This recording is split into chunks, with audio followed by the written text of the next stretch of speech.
Двете најголеми партии денеска повторно се огласија со пресови. ВМРО-ДПМН е на тема кадрите на Социјалдемократскиот сојуз, немањето нов почеток и дека се кадри кои се символ на неуспех, предавство и скандали. Социјалдемократите од друга страна говореа за економските работници, кои се доказ дека минималната плата нема да се зголеми. Кадри како Жерновски и Филипче се символ на неуспех, предавства и скандали. Доказ за тоа дека во СДС нема нови лица, ниту пак некакви реформи, е тоа што Андреј Жерновски е дел од раководството на Филипче. Прелетач од ЛДП во СДС на Заев дојден само за функција.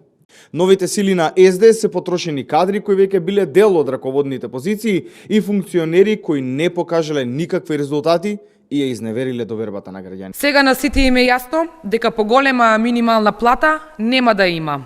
Владата на Мицкоски нема пари за минимална плата, нема пари ниту за земјоделците, ниту за пензионерите.